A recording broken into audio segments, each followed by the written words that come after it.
Google is killing the three-pack. AI is stealing your traffic. Fake reviews are turning into blackmail. If your local SEO strategy looks like it did in 2024, you are probably already behind. Welcome to 2026. Even though it hasn't started yet, visibility is going to be pay to play. AI is basically outranking your homepage, and one fake review could cost you thousands. I'm here today with SEO legends, Luc Durand and Darren Shaw, and we're going to basically try and pull back the curtain on what is happening lately to small businesses, and to show you guys basically how you need to adapt to some of these changes that Google is making before it's too late. So, Darren, just wanted to make sure you welcome everybody. Hi. In case they don't know you, tell them who you are. Hi, I'm Darren Shaw. I'm the founder of Whitespark, and I'm a guy who does local SEO stuff for a very long time. So you may be familiar with me, and our company has awesome software and services that you should go and buy there. How about that? Luc. Hey guys, I'm Luc Durand. I'm the founder of Ranking Academy. I've also been doing local SEO for quite some time, and you've probably seen my face on YouTube if you're interested in local SEO. And I'm really looking forward to today's session. Awesome. Well, I'm really glad you guys are here. We have some kind of interesting stuff to share that I've been compiling over the last month or two. This is all really recent things that we have been seeing with small businesses. And I'm not going to lie, it's not great. I'm not super happy about any of this stuff. And I'm really excited to discuss kind of action plans based on some of the trends we're seeing. So I'm going to actually get Richard to pull up some slides that I've got here, just showing some visuals of what exactly we are talking about. So we partnered with Jepto to get this data. They basically looked at 179 different law firms. And the reason why I chose the legal industry is that some of the changes I'm going to talk about are more dramatic in that industry than some of the others. That being said, we are seeing this pattern across pretty much every industry. I haven't seen any that are exempt yet, although I'm sure there are some that exist, as we don't work with every industry. So what this graph shows is basically calls from Google Business Profiles over the last 2 years. So starting at the beginning of 2024, all the way to 2025. And you'll just see this trend is down. Like it's dropping, it's going down, down, down. And dramatically this year, right? The trend downwards kind of started in 2025. So I'm seeing a lot of threads on forums. Like this has come up on the local search forum, Reddit, Facebook groups. There was a guy actually, I think yesterday or the day before, that I was talking to in a Facebook group who was like, I've hired 3 SEO companies this year. It's not a good idea. But he's like, nobody can increase my calls. And I look, and the guy's still ranking very well. Like he's in a space that I'm well familiar with. He's a home service business. He is like the number 2 guy in his market, yet his calls are declining. So he's basically talking about this exact trend here. Luc, I'm curious to know if you've heard about this trend yourself. Like, have you been hearing business owners complaining about like drops in calls? Specifically from business? Not just hearing them. You can obviously see that in the results. They're getting less leads directly from Google. And I think overall the traffic to either their website or they show up on Google search results has been declining steadily over the past 12 months. So yeah, it's definitely a trend that's pretty obvious to see, and there are many reasons behind it. It's an obvious trend. Yeah, Darren, what about you? Yeah, same. All over the forums, lots of people talking about how local search isn't as effective as it used to be, and they're not wrong. And this chart's great. I think it's a really smart way to demonstrate what's happening. And it is true. The local pack is lower down on the page than it used to be. It's, you've got the AI overviews that are taking over some of the positions. You've got definitely local services ads. So in any of these industries where there's local services ads, so many calls are going to that because, it kind of looks like a local pack. It's got the stars and the picture and people are clicking on it. And if this is legal, then I can confirm with our legal clients, we're seeing the exact same thing. And we are, as an agency, really leaning into local services ads now because we got to. That's where a lot of the leads are coming from. Yeah. 100%. I've actually got some slides coming up on that. Because you kind of nailed it, Darren. That is one of the reasons why this is happening. I think that the thing is Google is still number one. Like it's still, even though it's declining the amount of traffic that you'll get from a Google business profile, we still see it's like nothing else comes close to driving this much traffic, right? So it's still got that like number one spot. So I do not think SEO is dead, just to clarify. No, but I do think still lots of leads to be had. Oh yeah. Yeah. Diversifying, however, is becoming more necessary than before, right? So if this is your only plan for your leads for your business, which I hear that story all the time on the forum, people are like, my listing got suspended, I can't pay my employees. Like that is a big problem if you are a business in that position. So don't be that. All right, go to the next slide, Richard. So I'm going to basically talk about this other trend that we are seeing, which are these AI-powered local packs. I just kind of call them AI local packs. I don't know, they don't really have a name, but that's what I'm calling them. They usually show up specifically just on mobile. So I have yet to see this on desktop anywhere. Also, another big important thing, only in the US. So I can only trigger these if I put on my US VPN. Nobody in Europe that I talked to has seen them. But I do think they're coming to the rest of the world. And how often these are showing up in the United States, we had Places Scout run looking at 1,200 reports that we have with them, and they're showing up on about 8% of queries. That is up from 7% a couple weeks ago, so it is rising. And we see this on all kinds of different verticals. At first, it was like in just one or two. We're seeing it all across the board, like electricians, lawyers, garage door, like home services across the board, but we're seeing it with dentists as well, elder care, lots of other industries. Luc, have you seen these? Well, I know you're not. I haven't. Here. I haven't. Being in the UK, I was in France as well not long ago, and I haven't seen any of these appearing at all. So what are they made of? Yeah. So they are basically like AI powered. Google tries to match the business information with a profile. So when you click on it, like if you just click the white space, it takes you to the business profile. But if you click on that like tiny little link button, it'll take you to the website. And it's like tiny. Like imagine trying to find that button on a phone. Okay. Like I don't think anybody's clicking those. But it replaces the local pack. Like when these are present, I think I've seen like one example where there was still a local pack, but all the others I've seen, this replaces the local pack. And traditionally it shows, actually, I should have picked a different screenshot. This one's nice. It shows 3. Usually it's 1.5 before you click more. So this one is already expanded to show 3, but traditionally it shows 1.5 at the top. You see the entire first one and half the second one. So the visibility for most businesses is like cut dramatically. Darren, I know you're in Canada, so have you seen any of these? No, haven't seen it yet. I feel it. I've seen like AI results, like or sort of like local pack looking result in AI mode. So if you run AI mode, you can see you can trigger some of these AI local packs. They are interesting. Have you compared like, okay, this search, how does it look here versus like the local pack? Totally different results, probably. That's what I would expect. Yeah. Yeah. So not only are the results different, the patterns are different, like ranking patterns. So if you look at it on a grid, and I'll share some of these after this is done on LinkedIn and X.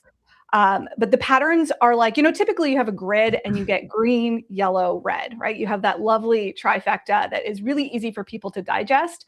With these, Places Scout has the ability to track these now because I got them to add it in, but they're like dots, like it's like green, green, red, green, red, green, red. And then you run the scan like a week later and it's totally different.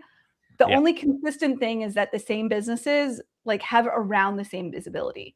So if we're doing this for SEO and Whitespark is dominating, you're probably going to show up like for 30% of one and 30% of the other, but not the same pins and not in order. So it's confusing. Yeah, I found that with like any LLM based results, it's just super random. It's like you run the same query, 10 minutes later, you get different results. And so I wouldn't be surprised to see something similar here. And actually, we noticed that they've done that in the local services ads as well. Like the local services ads used to absolutely be dominated by the top players. And now Google's like, well, we want everyone to have a chance at the spin of the wheel to get some leads. And so I think we're going to see that more and more coming with these AI results. And so one of the things I like about this is that it is different. So us local SEOs get a whole new thing to figure out and try and solve and help clients with. So it's kind of an exciting time in SEO, but also a pain because we're like, oh man, we already had this stuff figured out. Now we have to figure out new stuff. It's certainly different. So the businesses that dominate are different than Yep. the local pack. We're doing analysis on like some of our clients, and if they had like a competitor that dominated local pack rankings, there's a lot of overlap, but it is not the same. I saw one that was like, I don't know, the guy had like 80 different local pack rankings across the grid, and he has 0 of these. Right. But Well, there that's are an exciting case to look into because you're like, what? exactly. What's he doing wrong? Yeah. I know. I have theories, but like I'm not, it's so early. There's no way I'm like going to actually state any of them. Yeah. Because they're probably wrong. Yeah. But the interesting thing is that like there are dominant businesses. So in this case, like Blake and Dorstein, let's just use them as an example. If they show up like, you know, in 50 different pins on this scan, they will probably show up in like 40 or 50 on the next scan I do as well, or something in that range. So it's not random. It's not like Google's just rotating. It's still like looking at factors. It's just not, it's not as crazy as ChatGPT. I'll say that much. ChatGPT is like literally like just different every time you search. I know.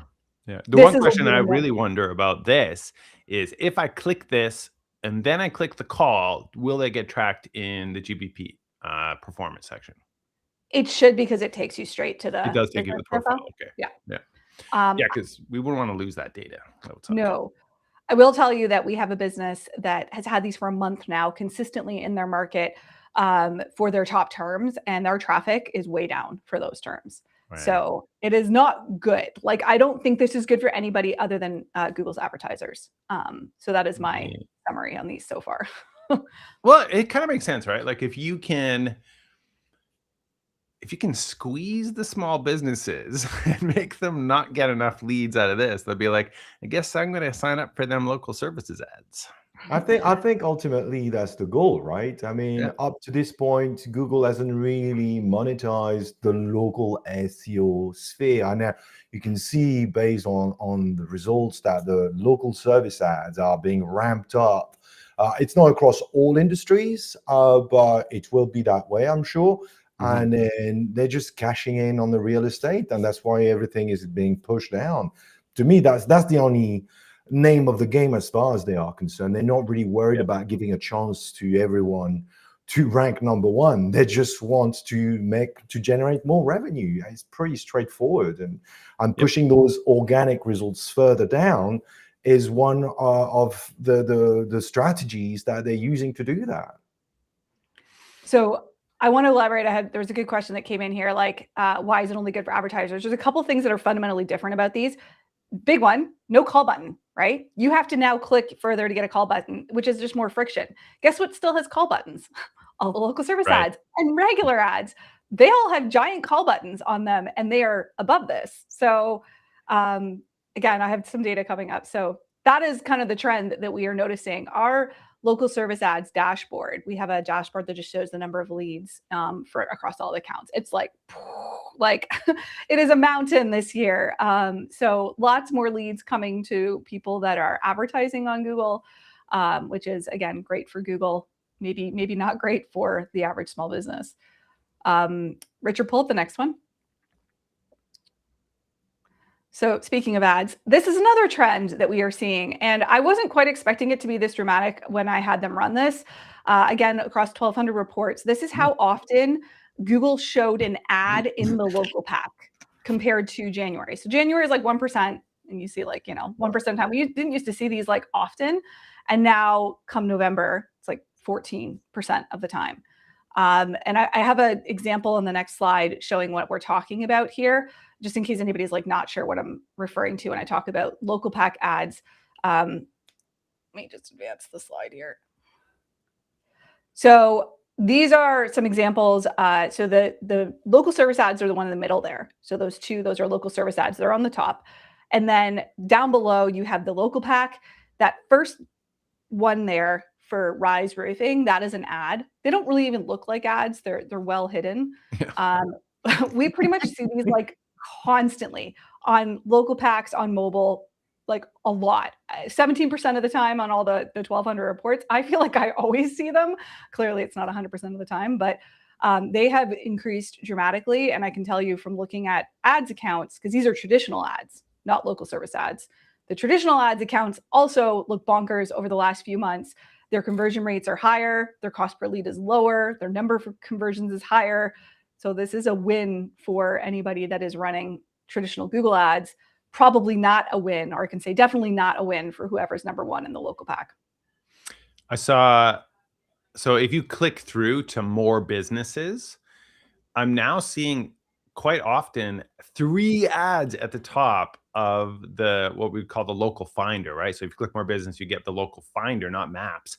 And in that, I've been seeing 3, like the first 3 results are sponsored. I'm like, man, I don't think I've ever seen that before. Sometimes 2, but 3 feels new. Yeah. It's ridiculous. Like there are so many, and they look so good. I was actually like, one of my colleagues was like, clicked on one the other day. He's like, shoot, I didn't realize that's an ad. I don't want to click on that. And I'm like, it's fine. Yeah. It's like, it's okay to click on ads, guys. But yeah, it was an ad. Yeah. Okay, I'm going to try and take some of these questions because there's a lot pouring in here. So Darren, you said that your agency offers LSAs. So can you comment on what value an agency will add? To manage LSAs, the big there's lots of value. If you look at the recent 2026 local search ranking factors, I probably should have mentioned that in my intro, but I run the local search ranking factors survey, originally developed by David Mim, and I've been doing it since 2017. And so we get to understand what drives local pack rankings, and one of the sections is what drives local services ads rankings. And so how do you get more visibility on local services ads? And so as an agency, you provide a ton of value to the clients because it's a messy, complicated system, right? There are lots of nuances to it. There is a lot of work to do and maintenance and management of it in order to continue to be positioned well in those local services ads. Like GS exterior experts there, right? They want to be in that one position, because if you're not there, we actually see it with our legal clients. Once they fall out of the LSAs, the leads dry right up, and it's sad. And so it's a constant like battle to be getting them in that top position. And it's like, oh wow, we were sitting at the top of the LSAs all day, and we got 30 leads and closed 4 cases. That is massive money for all these like personal injury lawyers, right? So just so much value to be added. There's so many little nuances. If you look at the 2026 local search ranking factors, you will see the list of local service ads ranking factors, which that's the kind of stuff you're going to help your clients with. So it's just developing processes, managing their account for them, lots of consulting with them, helping them with response times, helping them review strategy is part of it. So there's a lot of crossover with the kind of stuff you're doing with local SEO. But it's just an easy roll into your existing local search services. And in 2026, it's required. You've got to start doing it. Otherwise, you're not really providing. Because what do the businesses care about? They don't care that to rank number 1 in the local pack if it's not driving any leads. They only care about leads. So you must be the agency that is providing those leads wherever they're coming from. And if you don't, then it's not ideal for your business. Yeah, and I think you've got a very good point here. Is just any kind of small business you're going to talk to, leads are what matter, right? Yeah. Because that's your bread and butter. That's where you're going to make money, right? You could be ranking number 1 all you want, but if it doesn't generate leads, then what have you got to work with? And then it's making sure that you're able to find out where those leads are coming from and doubling down on those sources. And the map pack is there to stay, but it will drive less leads. It's just as simple as that, right? But Google is not going to make it disappear altogether, because that's their business model, is still to offer this organic possibility. It's almost like a hook for businesses to say, hey, come on in, and we're going to give you a chance to generate some clients. And by the way, if you want more of these, well, you're going to have to pay, basically. I think that's pretty much the way it is, right? Yeah, you kind of answered this question before I could prompt you on it, but yeah, like your advice to agencies or businesses when Google is kind of working against their SEO efforts, what would you say? Like 2026, they should invest more in paid? You asking me or Luke? I was asking Luke, sorry. Yep. Oh, absolutely. Well, if you have the budget, and this is going to be a major issue for a lot of business owners because local ads, they're expensive. Yeah. And then not everyone has the budget to invest in them. And therefore, I think a lot of people are going to suffer if they don't decide to invest in those local ads. And it's going to be whoever's got the budget will win all the leads, right? There's only so much market share that you can go after, and many business owners rely on the organic route exclusively. But if they don't change their game, then they're going to be squeezed out, basically. And this is the data, just so you guys know, for LSAs specifically, because that was the other charts were ads in the local pack. These are local service ads, how often they appear. And I'll tell you, like, it's actually a little worse than what this chart is showing, because we're also seeing in some cases there used to be 2 local service ads. Now there's 3. So it's like, not only are they showing up more often, but they are also showing more businesses, so taking up more real estate. I think I've got a visual example here. This was like a search result last November where you've got like 1 ad, then you've got the local pack. Now you've got 3 local service ads, a regular ad, a 3-pack ad, and a 3-pack. Like, just wild. This is the reality for lots of businesses. This is why I love looking at screenshots of SERPs, because ranking positions didn't change for a lot of these businesses, yet their leads are down and they're wondering why. Like, guys, this is why. But it follows the same trend as the broader SEO that we used to see many years ago when Google firstly introduced, paid ads. It started with 1, then 2, then 3, and this is following the exact same path. So. And the amount of organic traffic that you're getting shrinks further and further. Yeah, okay, I'm going to go through more questions here. So do the results mirror, I think this is referring to the AI-powered local packs, what was in the local pack? They do not. Not the same businesses. There's certainly overlap. I'd love to get some data around how much overlap. So I'll probably get that once this has been around for a few months, but they are certainly different. Darren, since you talked about the survey dictating ranking factors, can you maybe comment on, like, if you remember, what were some of the ranking factors for local service ads? Yeah, sure. Budget is number 1. Like, if you're not paying enough, then you're not going to rank. So you tell Google that I would be willing to pay $1 million for that click, and it helps. But it's not everything. I would say reviews is probably one of the strongest things that we see. So review recency, we've talked about that in the local search results, the local packs, but review recency being important for that. But it's also extremely important for local services ads. Now that your local SA profile is directly connected to the reviews on your Google business profile, you get an influx of reviews. It generally tend to rank ranking is a weird thing. You don't really want to talk about rankings in the local services ads because there's a lot of randomization happening.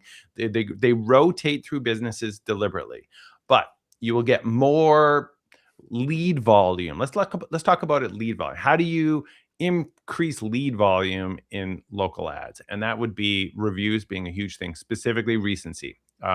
Response times, absolutely critical. You must respond very fast. And I would say for me, the other one that I really am focusing on is how you handle the calls and the messages. So when a call comes in, it's being routed through Google system, and all of that is being listened to and transcribed. And they are looking for sentiment. They're looking for signals in there. They're using their AI to understand what are you saying on that call, and whether or not, this is the really big thing, are you easy to work with and accepting the leads? It's almost like you're saying to Google, I don't want these leads. So if you get on a call with the lead and someone's calling about just fixing 1 shingle on their roof, and you're like, well, we're not going to come all the way out and do 1 shingle. Bye. you don't close the lead. That is potentially a bad signal for Google. And so the strategy that I advise is, if it's a case where you're like, yeah, we're definitely not doing this small job, or it's just, it doesn't fit for our business, I don't love to decline that on the call. I'll say, let me just speak to my manager, and we'll get back to you within 5 minutes. Can I take your information down, and we'll get back to you. And then you reply to them. You still have to pay for that lead from Google, which is annoying, but I think it's a signal that can hurt you if you're declining a lot of these jobs on the calls. And I've got a question for you, Darren, because I worked with some clients who decided to embrace the local service ads, and they stopped because of the quality of the leads they were getting. And they were ending up spending quite a bit of money, but not getting the best jobs. And then they basically turned it down. And we were talking about £20 per lead, which is about $30, I assume, or something along those lines, which is what a deal. I've never heard of leads that cheap on LSAs, but yeah, keep going. It was, there was a lot of discrepancy between the calls they were receiving and the quality leads that they were getting. So in the end, they just gave up. Well, there's some settings. So there are some settings. There's one option to in legal anyways, there's like general law. You turn that off because you're like, oh, hi. If you're a personal injury lawyer, you do not want to be having this like general thing turned on. Of course. And then there's there's a whole services section. You turn on the services that you actually. But even then, some of these are still remain fairly broad, and you're still getting a lot of not very good calls. So I think your strategy of the way you handle the calls is an important one, but you still get charged. Client will quit LSAs because now they have to pay for it. Honestly, LSAs, they are going to be very valuable and profitable for personal injury lawyers because the cases that they close are worth so much money. But if we're talking about an appliance repair guy who's making $200 to go out for a call, and he paid $50 to Google for the lead, that guy's going to be like, this is some BS. I'm not doing it. And that's what I'm talking about. This is the type of people I was working with, and they were just getting those leads and thinking, I'm not interested in that. It's costing me 20% or more off the actual final ticket value, and then so it's not worth it. It is a challenge for sure in home services. I think that, but it depends on the home service. Like roofers, I think, are still pretty happy with local services ads because they're going to make like 10, 15, 20K on a job to go and redo a roof, right? And so they'd be like, okay, I'll pay Google $300 for a lead. But in smaller like painters and handyman and appliance repair, where the ticket value of the job is not high enough, then LSAs become a tough pill to swallow. Yeah, I would say in those cases, like I'd push people towards traditional ads if there's job types or keywords that are specifically bigger for them. So like, I think I had this conversation with one of my colleagues about an electrician client, because he was like getting all these leads from jobs that are like cheap little electrical jobs that he doesn't want. He wants like the rewiring of new houses or like generator installations. And I'm like, yeah, of course you do. Those are like big ticket items. But that's where you can like customize with regular ads. So I would suggest maybe going that route. I think a lot of people just assumed that regular ads were like, dying. And so they're just doing local service ads. And that is certainly not true. Joy, I'm curious about your thoughts on this idea. So let's say you are an electrician and you really just want the big jobs, right? And so you got to run the LSAs because Google has decreased your lead volume on the local packs. And so now you're running the LSAs. You only want the big jobs. You don't want to pay Google for the small jobs. What if you took your website and just hyper-focused only on the big jobs? You don't talk about small job. You don't talk about residential. You really just like, my whole website is only focused on these two main things that I want. Would that, I'm just like trying to figure out the connection between LSAs and your website content in a way that like Google will be like, oh, okay, well, this business is really only about these things, so we won't send them the crappy small job leads. This is a theory. I don't think I would be really too worried about the SEO implications of like removing all of that content off your site, because Google looks for like the words and things that they relate to your industry, and if you remove all those things, you're probably going to tank. That sounds risky. If you want to test it, Darren, feel free and let me know. Okay. Well, any electricians out there, send me an email and I'll destroy your website just in the sake of testing LSAs. So we have a lot more questions on here. Is there a way to specifically target the local pack ads? There isn't, unfortunately. So I think the more specific your keywords are, the better. But you do need to make sure you have a location asset added. That used to be called location extensions. And then a big tip that I don't see a lot of people doing is that in your Google business profile, if you go to settings, it's like hidden.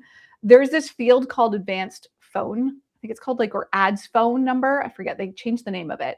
But it's like ads phone number or ad extension phone number. And it's hidden under the same spot that you go to like add new users. If you put a tracking phone number in there, you can actually track calls that happen off 3-pack ads specifically.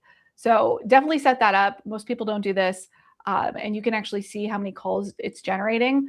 So we do this for clients, and I can tell you like there's a lot of calls that happen off these ads. So they can be really great, but the tracking of them, it's not very intuitive. So a lot of people don't realize that's the best way to track them. Yeah. Google Ads phone number. It's under, you click the ... and then you click business profile settings, and then you go advanced, and it's Google Ads phone number. Yeah. And for this question, the difference, like how to tell the difference, I shared a screenshot, but like local service ads are usually in a pack together. And they're labeled, they have a label like Google Guarantee usually, or few other labels, and then local pack ads are in the organic local pack section, and there's usually just one. Although I don't know, have you seen more than one? I've only ever seen one. In the pack? I've only seen one in the pack. But, next year they're gonna have 2. No, I'm kidding. Are we not local SEOs? We're spending a lot of time talking about ads. Google I know the has forced our hand here. I know. I'm sorry. What does that tell you, eh? Yeah. All the questions I'm getting, I don't know if anybody knows the answer to this one. I certainly don't. Does having 2 cards on file matter for ads? Like 2 credit cards? Credit cards? Yeah, I assume. I don't think so. Here's a good question. At what point do users just revolt and stop using Google because of all the ads? That's never going to happen. I don't think so. This is more of an agency question. I definitely have an answer for this, but I'm curious if you guys do it differently. Are you bundling LSA with local SEO? So typically no. However, we are literally telling clients that don't have local service ads, if they want us to use part of their SEO budget towards that now, we can. And we're just going to do whatever gets them ROI. If that means spending our time and effort setting up local service ads accounts, then we are going to do that. Yeah, we do it separately. We don't even market it yet. It's just like we're kind of like building our SOPs and our processes right now, and we have a handful of clients that we're managing them for, but it's not, we don't even publicly promote that that's a service we offer yet. Coming soon. Here's a non-ads question. I'll try and stop. I'll stop taking all the ads questions. All right, Luc, do reviews make a difference in coming up in the local pack? Yes, they do. Of course they do. We've obviously mentioned that before. I think the mistake people make is just focusing on volume alone, because there are other characteristics of reviews that you need to take into consideration. More specifically, as Darren mentioned, recency of reviews. So if you had 1,000 reviews and you stopped asking for reviews for 6 months, then it's likely that it's going to impact the way you appear in Google search results. So it's a continuous effort. The numbers matter, but also the recency and the steady growth of it. So it's not about having 10 reviews every 2 weeks. It's kind of like making sure that it's naturally coming in. So it's an ongoing effort, and you should definitely include that as part of your marketing strategy. Every time you deal with clients, make sure you ask. Whichever way you decide to ask, it's up to you. There are many ways of approaching that, but yeah, it matters a great deal. Okay. Here's a non-ads question. Is anybody having issues with posting updates? So I'm assuming this is talking about Google Posts. I don't really do Google Posts, so curious if you guys have had any issues lately with these. I love Google Posts. in contrast to Joy. I definitely do Google Posts. We do that as part of our local SEO services. So weekly posts is a big part of what we do. We create the content, we create the images, and we do posts for our clients. No, I do not think that Google Posts have any impact on LSA success. And I have not had any issues with posting updates. Okay. Me neither. Yeah, haven't Nope. seen any bugs on that. There are a couple current bugs. I'll just tell people in case they're experiencing them. One is there's a technical issue for saving edits on a business profile. So if you like go to save your edit and it doesn't publish or makes you scroll down the bottom of the page, that is an ongoing bug that hasn't been fixed, and it's been open for like about a month. The other one that's open right now is reviews missing. Lots and lots of businesses are like, oh my God, I had 200 reviews yesterday and they were all deleted last night, yada, yada. Google actually came out with something either yesterday or the day before saying, hey, sorry, we're going to have delays on any escalations related to reviews or any cases related to reviews because they're so backlogged. So that really sucks. But if it's happened to you, I'm hoping Google will be restoring some of these. The fact that like it appears to be a technical issue is hopefully good. All right, here's a question about verification issues. Have you guys seen an increase in those? Well, that's really one for you, Joy, since you are the Google Business Profile product expert on the panel. I don't think I've seen it, but what do you see on the forums? So there's one trend we've noticed, which is categories being changed have been more likely to trigger verifications, which is a tad annoying. We actually had our team like stop doing it for a bit. It seems to have calmed down. So with the last few we've done have gone through okay, but we had like a couple clients get pushed into re-verification by just changing their categories, which is ridiculous. That's too bad for those seasonal businesses. Well, yeah, that's what I was thinking. So then we had some seasonal businesses and we're like, well, it's winter, so we're going to do it anyways. And they were fine. Worth it. Yeah. Yeah. And then video verification. That's what you got to do. Yeah. Yeah. It's super annoying. Verification issues are probably one of the top things that I see threads on always in the business profile community. So always annoying. Someone was asking about the diversity update. So, that is another thing that could be responsible for a decrease in organic traffic. We've been talking mainly about local packs and Google Business Profiles getting less traffic, but another reality is less organic traffic too. I've looked at some of our clients' search consoles, especially ones that have blogs, and it's like this, like, woo, like big, like dip, especially as of like the summer. Whenever AI overviews kind of rolled out globally, they have that giant thing. And the diversity update is essentially Google will push down your organic results if they see you rank high in the local pack. So I wrote in length about this earlier this year. There's a video on it. That certainly is another thing that is hurting organic traffic. Will not hurt your local pack traffic, to be clear. All right. Are these results from AI mode? I just wanted to clarify, no, this is totally separate. AI mode is something that we really don't have a good way to track yet. Like, I don't know if you guys have been experimenting with it, but I have absolutely no idea how many people are using AI mode to find local businesses. Not very many. Okay. What makes you say that? It's just like kind of hidden. So, you know, that like row of options at the top. So you run a query and then you can go to images, maps, news, etc., tools. AI mode is in there, but like the general public is not clicking that. So I just think it's very unlikely that your AI mode is generating stuff. Dr. Pete just published a very good article on what's called WebGuide. And WebGuide is definitely looking like that is what the future of an AI sort of hybrid search results on Google will look like. So they're partly AI, partly traditional results. All the ads are there for Google to continue making money. I really think that will be the future of how AI gets integrated into search results. So if you're not exploring WebGuide yet, that's, I think, where you need to look. But I don't think AI mode has much of an impact on driving leads right now. Yeah. Okay. This one's like, I feel like somebody's trolling us. Who wants to answer this? Oh, wait, let me see.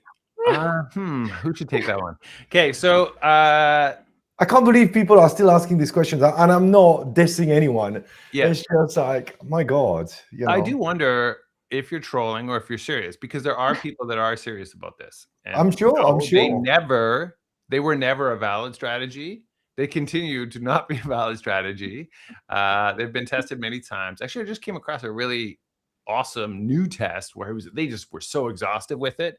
Jake Hunley did a awesome test on geotagging recently, and again, wow, big surprise, they don't do anything.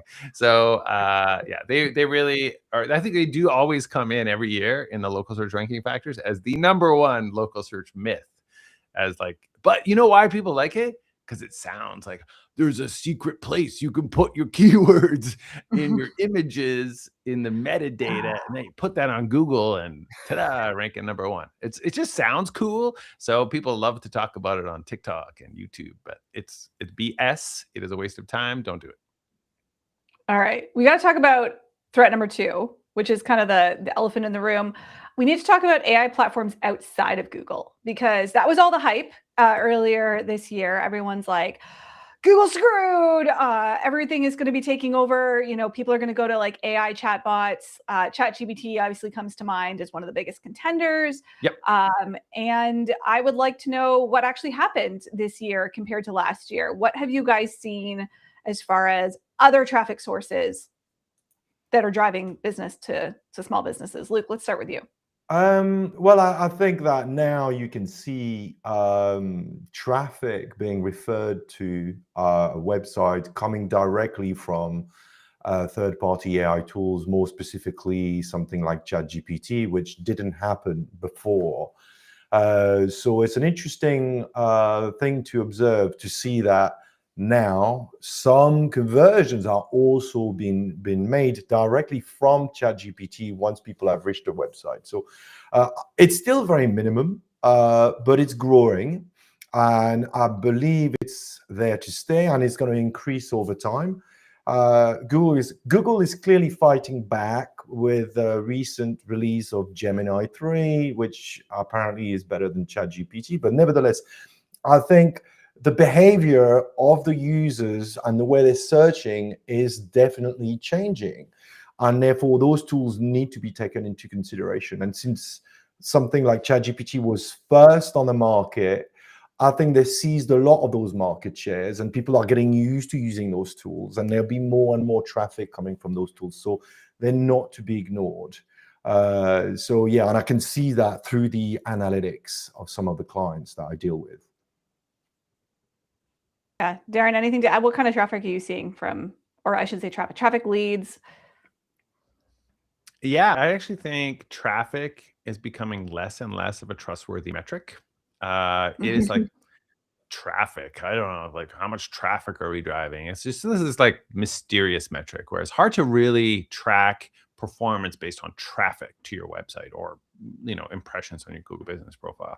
So the main thing that I really want every business to do is to ask every new prospect, how did you hear about us? That's where you really get the insights about where your leads are coming from. And so if they say Google, then you got to ask a little bit more and be like, okay, was it the ad? Was it the local pack? What was it, right? And that even could be Gemini, it could be AI mode. And so asking a little bit more information, but we definitely see leads coming from ChatGPT. It exists. Like for you guys, right? Or for your clients?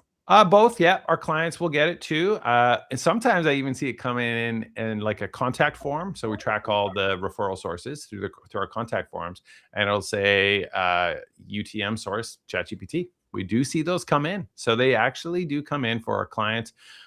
We always ask, how did you hear about us? And we see a trickle of people saying, yeah, found you on ChatGPT. So it does exist as a lead source. For Whitespark, like one of the biggest ones, how did you hear about us, is YouTube. It's like, oh yeah, our YouTube channel. You know, I came across Darren's videos on YouTube on the Whitespark YouTube channel, and so then they're like, oh, this company sounds like they know what they're doing, and then they call us. And so I do think that's a very interesting diversification strategy for 2026, which is like, you know, all three of us, we know how important and valuable that sort of being an influencer is. I think that every small business needs to embrace that mindset too, and they need to start considering being an influencer in their industry, in their market. That is really helpful. And making a YouTube channel and creating content is sort of the thing. As you talked about at the very beginning, Joy, the leads from the local pack is shrinking, and I think that trend will continue. And so diversifying across ads, LLM optimization, trying to make sure that you're optimized for Gemini and ChatGPT, and starting to get like a video strategy, starting to get involved in Reddit threads. It's just like you got to diversify at this point, right?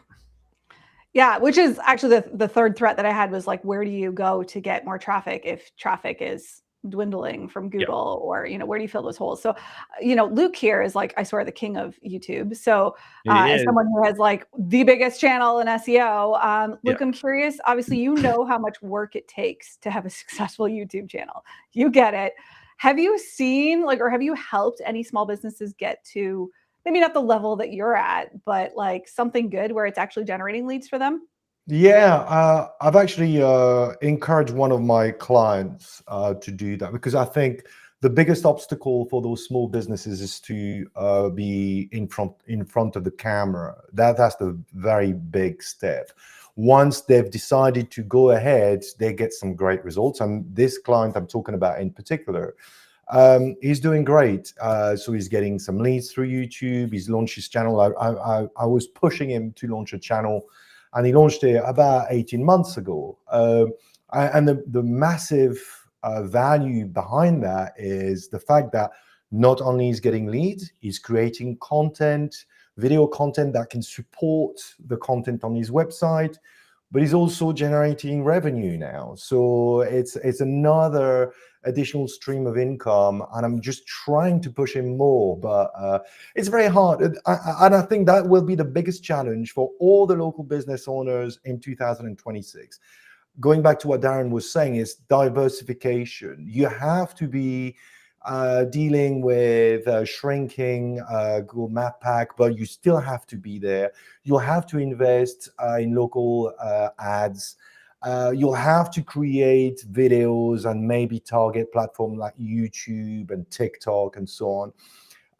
And you still have to do your job, right?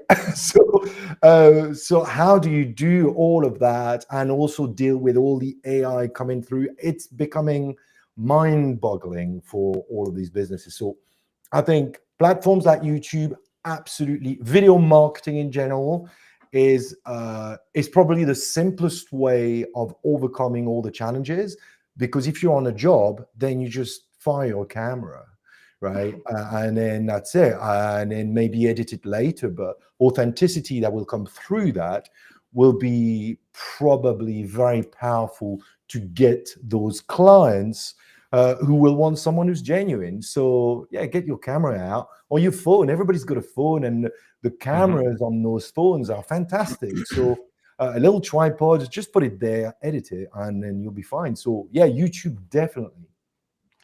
Luc, just curious, what industry and country was that business in that's doing well? He's an electrician based in the UK. Okay.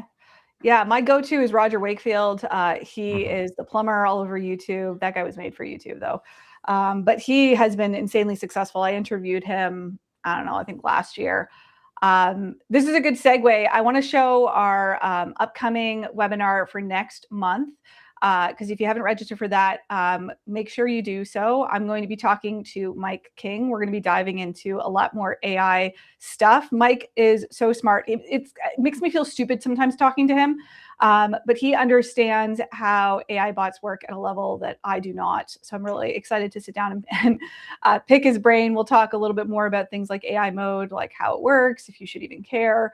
What does fan out queries mean? Darren's favorite word, chunking, maybe will come up. So we haven't talked about chunking. Yeah. I saw Mike King's keynote presentation at Brighton SEO UK. You do not want to miss this webinar. It is going to be so good. This guy he's the guy. It's like, if you want to know about LLMs, AIs, this webinar is going to blow your mind. You'd be like, oh my God, this is huge. So yeah. Yeah, It's gonna be he good. is great. I will be attending that one. There was the question I saw come up here about YouTube that I wanted to clarify. I don't know where it went with Luke, but AI YouTube videos. This is like a trend I keep seeing. Like you don't get in front of a camera. You like have an AI Luke or something AI generated on YouTube. What are your thoughts on that? Well, I see more and more AI YouTube videos being pushed, and people are having difficulties figuring out whether it's been AI generated or if it's actually been shot by a proper video maker or content creator, which is quite an interesting fact. I think within the space of a few months, it'll be very difficult to tell the difference between the two. When it comes to local businesses, however, you can't fake authenticity, right? So if you're a plumber and you're filming yourself unclogging a sink, and it's not an AI tool that's doing that for you, and being able to build that rapport with the potential customers that are going to get in touch with you before you turn up outside their doors, that's when it's become powerful, right? Because you've already established this credibility factor through the video making process. They've seen what you're capable of doing, and they will want to work with you. And that's exactly what's happening when Darren says, oh, people find us through YouTube.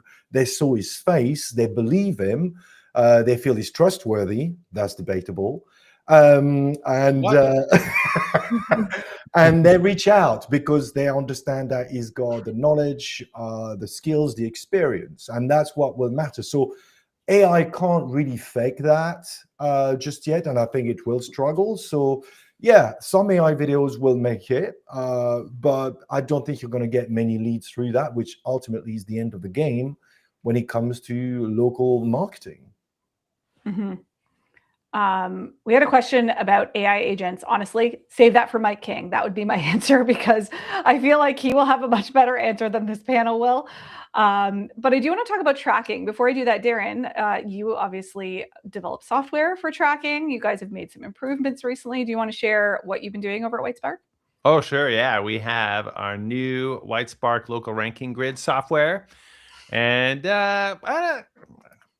it's a bold statement, but I think it's the best ranking grid software on the market. It is, it's just so dang beautiful. Looks so good. Your reports look great. And we have fantastic competitive analysis features. You can do this really awesome side-by-side comparison, breaking down the profile against who's ranking compared to you. And I don't know, like if you're using one of these softwares, you may want to consider switching to ours just because it looks so damn awesome. The reports are good. Actually, another thing, it's like when I use, Local Falcon. When I use Local Falcon, I just find that it's like so, where are the things? It's just so big and clunky. This software is just so delightful to use. And I'm really proud of the team for putting this thing together. It was supposed to be like, yeah, we're going to launch this thing in like 4 months. And it took us over a year because we just really agonized over every detail. So big fan of this. It continues to get better and better. And yeah. So anyways, thanks for the opportunity to mention it. Yeah. Yeah. Well, and that leads me into a good question. So this obviously is good for tracking local back rankings. How are you handling tracking things like traffic from LLMs or? Yeah. So I see other companies doing that, and I'm like, what kind of bullshit is this? Because I'm like, this is not a thing. You cannot track that, especially on a ranking grid. And so, because the results are so randomized, I'm like, so if you are using something, you're like, aha, this tool is telling me my LLM visibility, you just throw that data in the trash. It's like not telling you really anything. And so we're not doing it. We're like, yeah, you guys go ahead, but that's some stupid stuff. So we're definitely not doing it. I agree with you. For the record, the only thing that's like worth tracking, I think, is these AI local packs, because while they are, they do rotate Cool. for sure. Yeah. They are a little more consistent. I've tried some that track ChatGPT. It's like a crap show. Like, it is not accurate. I can never replicate anything live that it's showing me. I agree with you. I think it's like people are selling these like crazy though. If you tell like a big brand that you can track their visibility I on know AI. that's why people are doing it. But you know what? We got enough money at Whitespark. We're doing fine. I'm not gonna sell you something that is useless just to put more money in the bank. That's stupid.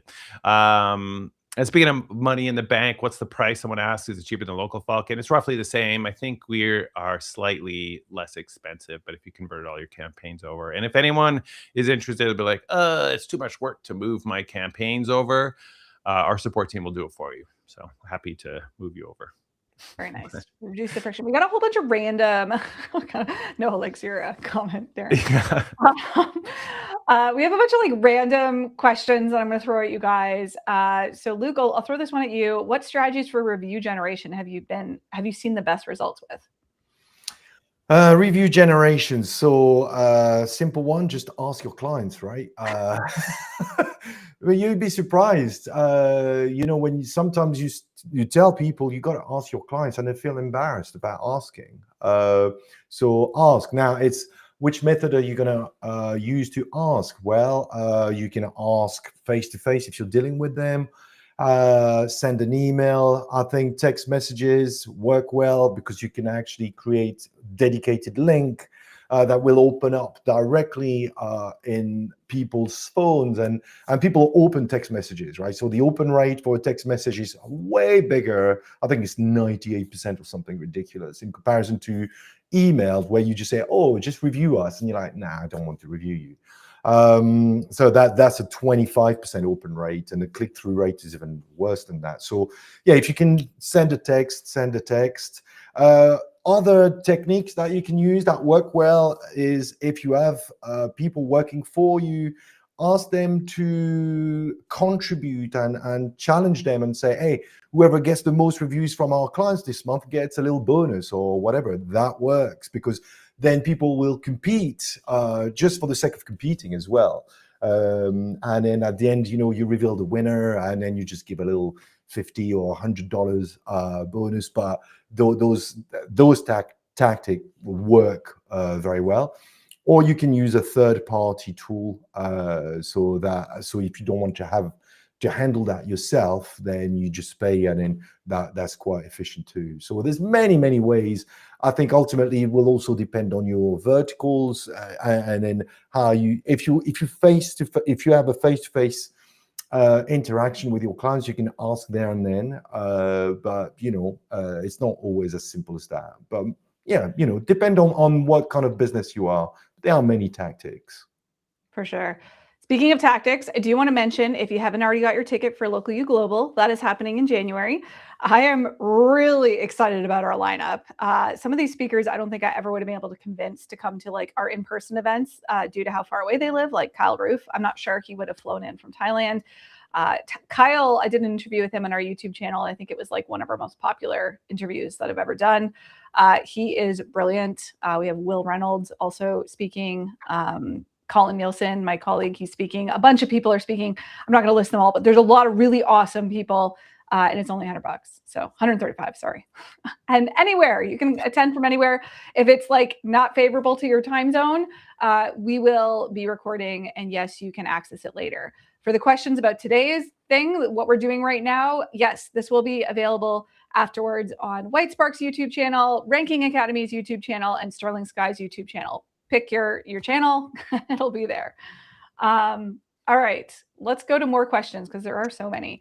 Is the openness, I'm assuming he's talking about the openness update. So we're talking about business hours being used for ranking. Are you still seeing that this is a big ranking factor? Yes. Okay. I am. Elaborate or no? Yeah. So basically, and actually one of the things I don't think has gotten a lot of talk about is it's a two-stage thing. If you're open, you can rank quite well. There's an hour in between before you close, and on the profile, you'll see it say closing soon. Mm-hmm. In that hour, your rankings drop a little bit. And then when you fully close, your rankings drop even more. And so, yes, still a thing. You won't see it in every industry. So if you're in let's say, personal injury law, and everyone in the top 40 results are all 24/7 because they have a call answering service, then you're like, oh, openness has no impact. Well, of course, they're all just always there. And so you'll see it in industries where, businesses tend to close. You'll definitely see it in like something like dentistry, anything that has like physical offices where their hours have to match what when people can come and open the door. You really see it fall off there. And it is a valuable strategy to consider extending your hours by a couple hours each day. Like you either open an hour earlier or stay open an hour later if you're a physical location. And if you are a service business, then you could get away with just having your hours reflect when you answer your phone. So that's valuable too. You could go 24/7. If you don't want to spend the money for the midnight to 6 a.m. calls, you could probably just extend it to midnight or even 10 p.m. or something. Just have a call center answering calls at that time. So when you say, Darren, when you say your rankings drop, your rankings don't actually drop. Your position is being affected by other businesses being open rather than. That's a good way to put it. Yes, that is a more clear way to explain what's happening. So yeah, your rankings don't drop. It's just like you're not open, so the guys that are open supersede. Exactly. Yeah, because otherwise people might think, oh my God, I'm closed, so that's it, I'm going to drop down the list, and that's not exactly what's happening. No, you usually, and actually you'll see a lot of businesses that are closed stuck between, like, it's still ranking in position 2. So they'd be like, number 1 is open, number 2 is closed, but they're still ranking number 2, and then everyone else. It's because it's I would say a minor-ish factor. Yeah. You can definitely overcome it with other signals on your profile, reviews, review recency, great links to your website, great content on your website, fully optimized Google business profile. There are other ways to sort of get around it, but it is a factor. It still has an impact. It gives you an additional edge, basically. Yep. All right, who wants to take this one? Ranking tips for service area businesses that have hidden addresses. Yeah, show your address. Yeah, that's a thing. Yeah. So I'll share this is really interesting. I had a case on the forum where there was a beauty salon and they had their address showing, and it's a house. Like, I'm looking at it, I'm like, this is a house. And their listing got suspended, but they actually had interior signage. Like, when you go to their house, they actually do all their hair appointments and things there. So you actually do have to show up there. And I wasn't sure if Google was going to accept interior signage for this business, because I was like, it's a house. Like, I don't think you're supposed to show your address, but they were fine. I actually made a case to Google. I was like, they're real. Their customers show up here. You can actually see all their signage the moment you walk in. It's like all over their walls in their basement, and like you can see the salon chair, and that was enough. So that's kind of interesting. I was like, I wonder if like service area businesses could have like at-home addresses or at-home offices, that are like signed inside and work from there. And then as long as you claim businesses show up there or your customers show up there, then maybe it's okay. I don't know. Sounds a little bit far-fetched to me, right? That's scammy stuff for you suggesting, Joy. Are you local SEO here? If you legitimately had an at-home office, and I don't know, I mean, Darren, you could make your like suite there into like a Whitespark thing. Just have a couple of clients over. Just put a sign on my like office door inside. But so that beauty salon, what's to stop them from getting just like one of those lawn signs and just stick it into their lawn? A lot of people don't want it, and also it's not permanent, so it doesn't fit Google's criteria. Google will be like, they don't accept lawn signs. Yeah. What if you just Photoshop it though? I mean, I wouldn't suggest that. But I know people do that. Yeah. Yes, we see a lot of that. That's getting harder to tell. It certainly works. I feel like I don't know. I shouldn't speak because I'm not a product expert. I don't spend enough time dealing with these things. So what do you think, Joy? Does Photoshopping work? Oh, it totally works. I wish it didn't, for the record. I'm not proud that it works. But okay, it's good to know. It's so well done now, like with AI, that it is hard to tell the fakes from the originals. It is like, it's hard. I'm not defending Google here. I think they could do a better job, but service area business listings just don't rank as well. Can we talk about the service area business ranking stuff? Did you see what I wrote in the local search ranking factors about it? My theories on it? No. Oh, I missed it. What'd you write? I didn't see it. All right, I'll try to give it to you as quick as possible. My theories on this is that there's one of two things happening. The first thing that happens, and we've seen this happen many times, is, okay, you've got a business that has their address showing, they're ranking great. Google's like, nope, you got to hide it. and then re-verify. So you do it, you hide it, you are now a service area business, and oh crap, you don't rank at all. What happened? So sometimes we see that the listing, the rankings just moved. They went back to the previous place that the business was verified at. And so that is a case that we have seen happen. So business originally opened in Aurora, Colorado, and then they eventually moved to Colorado Springs. Once they hid their address from Colorado Springs, they just moved back to Aurora. That happens. And so what's happening is that Google no longer has that address. So they have to position you at the only address they have, which was the address you verified your profile at. Okay, that case happens. So that's one thing you could consider if you've had this problem or you lose your rankings when you hide your address.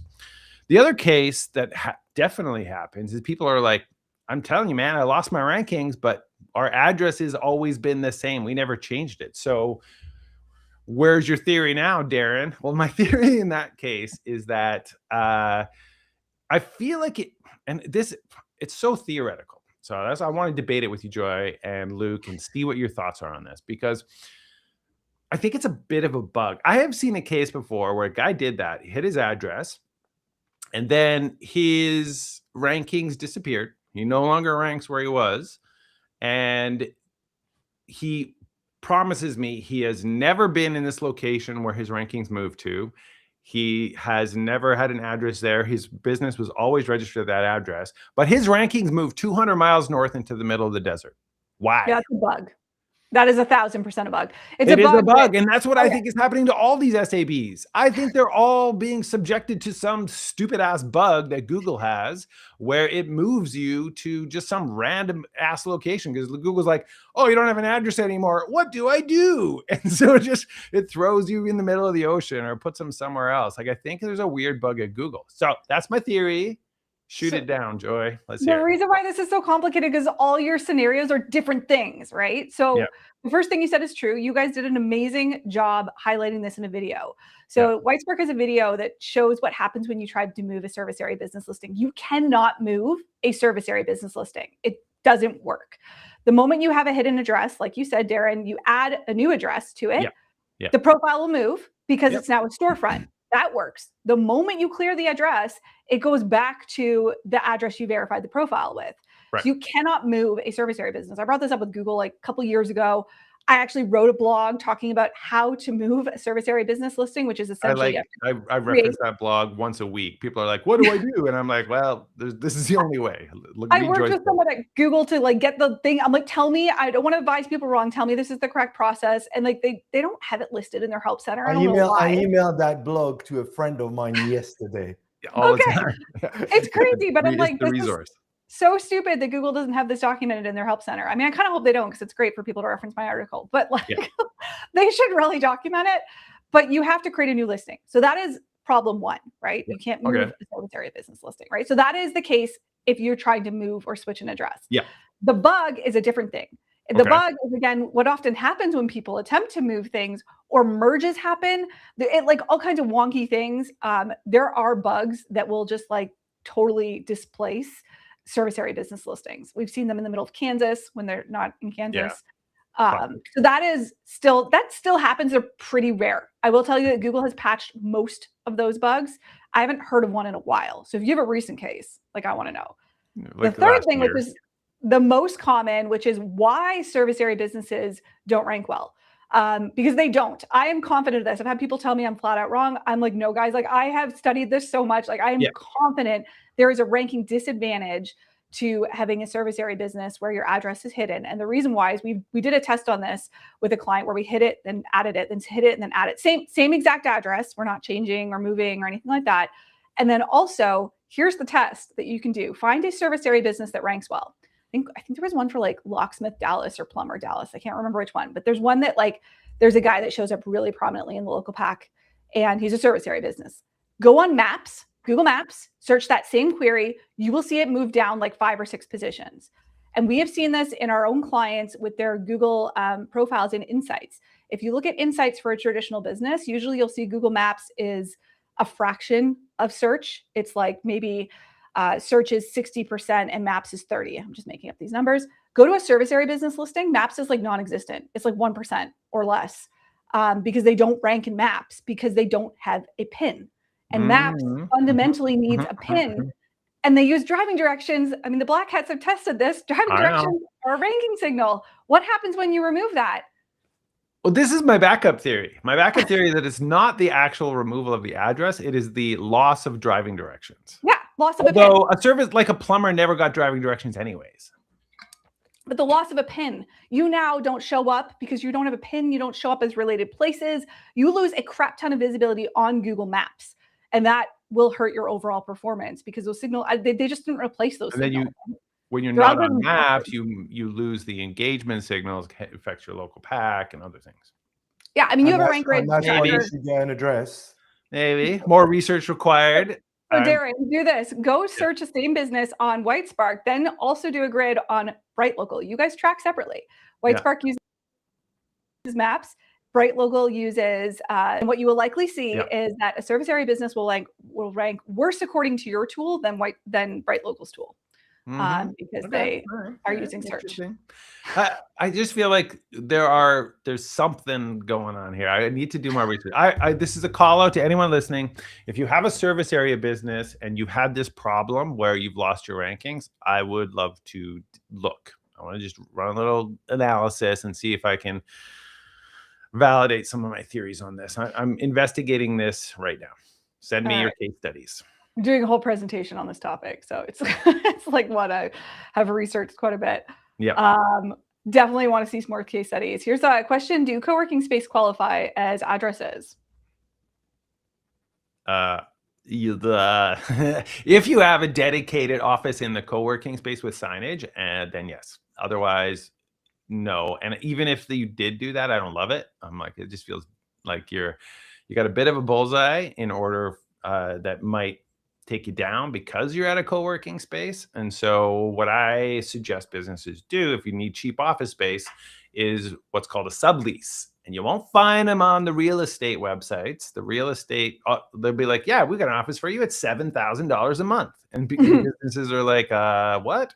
And you're like, no, I just need a tiny little office. And they're like, yeah, okay, fine. It's $5,000 a month. So commercial real estate is stupid. But what you can do is get a sublease. Someone's already paying that $5,000 a month for their whole office, and you just sublease a room in it for $500 a month. And you find those on Craigslist, Facebook Marketplace, those kinds of places. So do your searching for that, and now you've got an office. So it's better than co-working, in my opinion, if you are concerned about putting a Google business profile online with an address. With an address. Yeah, exactly. If you change your Google Business service location for a service area business, will you eventually start ranking in the new location, even if it takes several months? Now, I want to clarify what they mean by service location. Let's assume they're talking about an actual physical move, because service areas is something totally different and they don't impact ranking. So let's talk about if you are a plumber and you were in Aurora and you moved to Denver, will you eventually start ranking in Denver?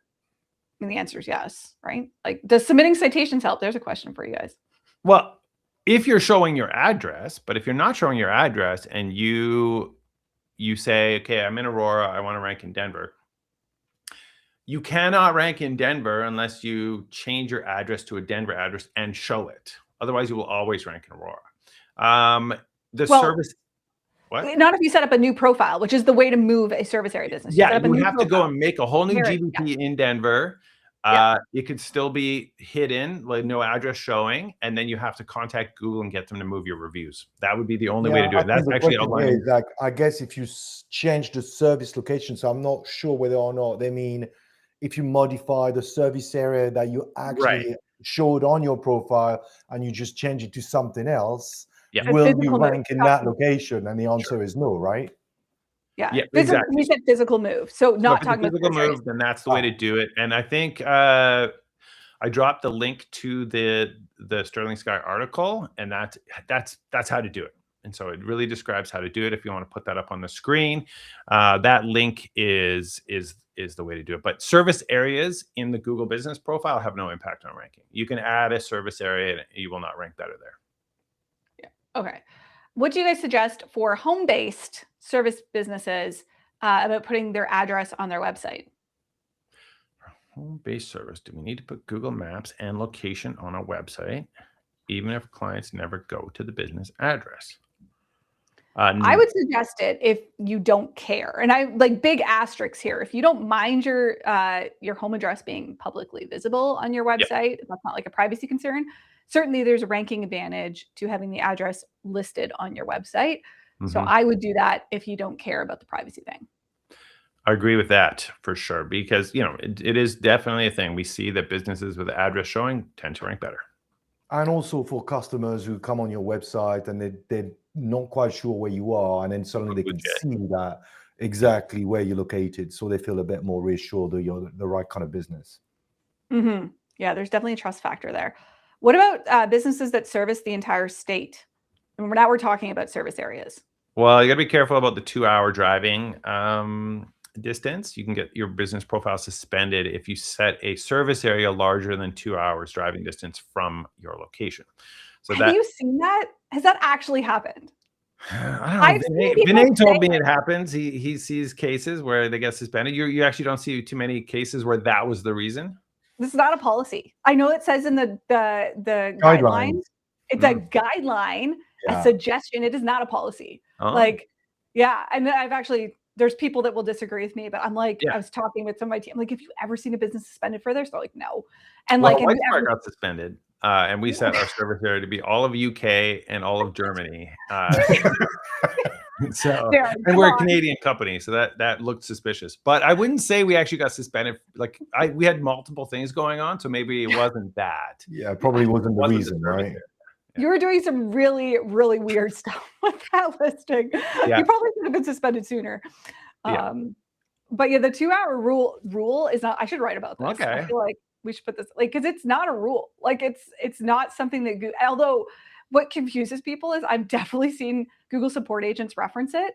So they just go and they quote from things, and like whenever you're talking to that tier, they're like, "Oh, you do this," but it's not actually a blocker for reinstatement at all. I would say if that's the case, then who cares? The only thing that the service areas does on your profile is it draws a little red outline. So if you service the whole state, then sure, put it on there. That way, person looking at your profile can see the red outline and be like, okay, yes, they are willing to come to me. That's the only benefit you get out of service areas. Amy has a good question. I've heard of this, but never actually seen it. Have you heard of a service area business being ranked from the center of their service area as opposed to their actual address? I heard somebody say this, but I've never seen it. I've never seen that too. And that was actually a recent one on the forum. That guy, when he hit his address, his rankings moved to the center point of his service area. So I have heard this. This is one of my other theories too, right? So this is why I want to investigate more cases. I have heard this. Doesn't seem to always happen, but it seems to sometimes happen. So it's interesting. I tried to do it on Sterling Sky's listing. We set our service areas to like Milton, which is like nowhere near me. It's like 2 hours for me. And it did not move our rankings whatsoever. Our rankings are based on my house. I had a job in Milton once. I worked at Longo's Fruit Market when I was 14 years old, prepping produce in the back. It was the worst job I've ever had. Awesome backstory, Darren. Okay. Here's a random question. And so I'll clarify what these services do to best of my knowledge. Nearby Now, Real Work Labs. I think we're talking about services that automate things like check-ins, and then they put them on your website in like a widget format. And sometimes they'll upload like pictures of jobs and reviews and like things, so it gets like fresh content on your site. Have you had any of your clients use a service like this? Never heard of these people. No? Okay. I like the concept. I have seen the Nearby Now's claims about its effectiveness, which are maybe not trustworthy, but the idea makes sense to me because it's just the fresh content. It's just like you're constantly generating new content about location-based jobs being done out on the field and putting them into your location landing pages. That feels like a useful thing to do. I wouldn't say it's a massive needle mover, but probably does it work for boosting? I'm going to say probably. So we tracked one. We had a client that not nearby now, no, actually neither of these companies, but a competitor of that does something similar. We saw nothing. I tracked organic traffic. We tracked Google Business Profile rankings. Like we were kind of looking for the whole shebang. Didn't see any movement at all. So I don't think it works. And I have lots of reasons as to why I don't think it works. I think it has a lot to do with the structure of the content. And like a lot of times it's like an iframe. So it's not treated the same as like, that's not good. Yeah. So anyways, I haven't seen it work. Would love to see case studies if people have seen otherwise. But every time a client of ours like signs up for one of these things, I'm always like, ooh, let's track it. Let's see if we can notice anything. Because I kind of wanted it to work, not gonna lie. Oh my goodness, there are so many questions. Okay, Darren, this is a good one for you since you guys deal a lot with citations. Apple Maps, are you managing this for clients like GBP? What is your thoughts on the importance of Apple Maps? Get it and forget it. That's the way I do it. Yeah. So we just we definitely make sure all of our clients have an Apple Maps, especially if they're a physical location, because people do use Apple Maps driving directions, right? So you definitely want to have you want to have your listing claimed, up to date, optimized. And by optimized, I just mean like fill out every field. Apple Map, I think they even have like, I might be confusing with Bing, but I think they even have like a thing that's similar to Google Posts. It's like, no, we're not going to waste our time with that. But you just create your listing, make sure it's accurate, and then spend the rest of your moments focusing on Google and organic. Yeah, I think if you like managed, listings for gas stations or donut shops or something like that, maybe Apple Maps would be like super, super important. But we certainly haven't seen it as a key driver for any industries we work with. Isn't that the default search on GPS and stuff like that? On a lot of GPS systems in cars, Apple Map. Mm-hmm. I think exactly. I think it is. Yeah. So for that reason, yes. But All right, let's go around on this one. Darren, what's your unbiased opinion here? Are citations still worth building? My unbiased opinion is yes. Well, actually, it's impossible to have an unbiased opinion. My biased opinion is yes, but I always thought that they were effective. They're definitely getting new life in 2026, 2025, 2026 because of large language models like ChatGPT. There's a lot of talk about citations. But I don't think really anything has changed. My guidelines on citations have always been the same. You want to be listed on the important sites in your industry and just the important sites that Google looks at. So we're talking about Better Business Bureau, Facebook profile, LinkedIn, any industry specific sites. Shockingly, MapQuest. MapQuest comes up as an important site that is being referenced a lot. Sites like Yellow Pages. I think that your core basic citations is a foundational tactic that every business should do. Do you need 200 citations? Nope. That's totally kind of useless. It's like, do I need 500 social bookmarking links? No, I don't, because those are not going to provide any value. So a lot of the citations at the lower end of the value scale are very not worth it in my. I think they're useful when you're starting out. If you just start a fresh new business and then you make sure you're registered in all of that. Once you've ticked that box, that's it, you're done. I think I remember a study from you, Joy, where you submitted to many directories and shortly after that, it was de-indexed and it was completely useless. So, and often it will be a waste of time, but yeah, the big ones matter.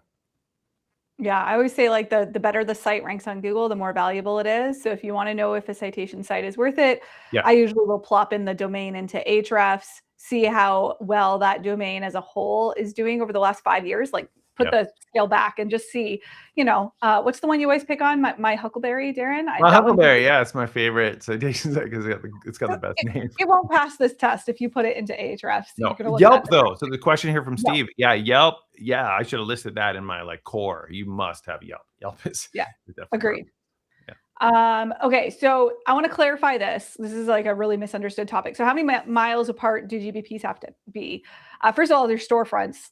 Don't even worry. Like you can have as many storefronts as you want. It's not a good idea to put them close together because you're probably going to be cannibalizing your own rankings. And we see this all the time with businesses. They like open up another location way too close to their existing one, and then their new location and their existing one are just competing. One ranks, one doesn't. It's really stupid. For service area businesses, it has nothing to do with how far apart they are. It has to do with your service areas on your profile. So you can't have anything overlapping. So if you have one in Denver and you have one in Aurora, since that's our example of the day, that's fine if they both say they, one service is Denver, one service is Aurora. You're supposed to have different staff theoretically as well. I just don't know how in the world Google would be able to police that. Is that okay? So you talked about the 2-hour driving distance being a guideline, not a policy. Do you think that the overlap is a suspension risk? 1,000%. Yes. So the overlap is the real one you got to worry about. Yeah, I have cases all the time where people have overlapping service areas, or they overlap their storefronts too. Like, seen that as well. And that is 100% a reason why your listing will get suspended and not get reinstated as well. Right, you got to fix it. Yeah. Yeah. What about service area pages? What are you guys seeing with those? Still effective? I still like them. They provide some information to Google that you service that area on your website, which can definitely help your local and local organic rankings. So do they move the needle? Yeah, I would say they do. And they're useful to do. Yeah, definitely. The key here is how you build those pages, right? I mean, how do you recommend you build them? It's not churning out right. rubbish. If you're going to go down that path, make sure that those pages are rich, useful, provide value, because otherwise it's too easy. But I believe they work very well personally. Yep. So I feel like there's a few topics that I think have become pretty interesting lately that I want to make sure we talk about. The review extortion. I don't know how many businesses you guys have seen fall victim to this. We've seen a lot. Like, we've seen it happen to clients. It's happened to like other SEOs I know. It's all over the forum. Basically, the scam is that people overseas will basically go and leave like 15 negative reviews in a row. And these aren't just 1-star things. They're like detailed reviews talking about how you suck and you screwed them over, like blatant lies. And they post like 15. And then the last one that they post is like, contact us. Or they put it in their like profile, oh, contact us to get this removed, or like, here's my WhatsApp number. So have you guys seen this kind of blackmail going on with businesses, and what do you suggest they do about it? I haven't come across blackmail as such, but I've seen clients being affected with a bunch of 1-star reviews suddenly popping up. It wasn't very smartly done. I mean, you could sniff it out like a mile off. It was just suddenly you get 5 or 6 or more 1-star reviews from a business that is pretty consistent in getting positive reviews. So you can instantly find out what it was. And in the comments also were not particularly creative. And you could also track where those reviews were coming from. Right, because the users they were coming from, as you said, overseas or some places where there was no way the businesses would have dealt with those clients. So we never received any demand for money. However, we were able to flag those to Google and remove them. But it's definitely there. I haven't seen personally an increase in that kind of activity. But it's particularly annoying to deal with that. Yeah, I have not personally experienced it. None of our clients have been hit with this annoying problem. But isn't it somewhat tied to when they added WhatsApp? So they added WhatsApp to the profiles. That's what I heard, that like people were posting all the negative reviews and then they'd message you through WhatsApp. Interesting. They would put their WhatsApp number on their profile. So they're assuming you're going to contact them, but it's a good question. Actually, I don't know I'll have to go back and check the ones that have this, if they actually activated the WhatsApp feature. I don't think they did. Yeah, that's what I had heard. Is like they'll like specifically target businesses that have added the WhatsApp, and they're like, oh, they have the WhatsApp, so we know we can easily contact them. And then they throw all the negative reviews on there, and then they just message them on WhatsApp because that's untraceable and it's easy for them to just message them on WhatsApp and be like, haha, we got you. You got to pay us $5,000 if you want us to remove these reviews. And so we haven't personally been affected by this, but it's so prominent and it's such a big deal that Google's actually got a whole new form for it where you can report this. And so Google clearly sees it as enough of a problem to build a whole process for dealing with it. And so, yeah, there's a link that you can go to where you can report this scam on your profile. And they have a tool, a merchant extortion form you can fill out. And Google is actually doing a very good job, as far as I've heard, of dealing with these. They will. They do. Yeah. So they take it seriously.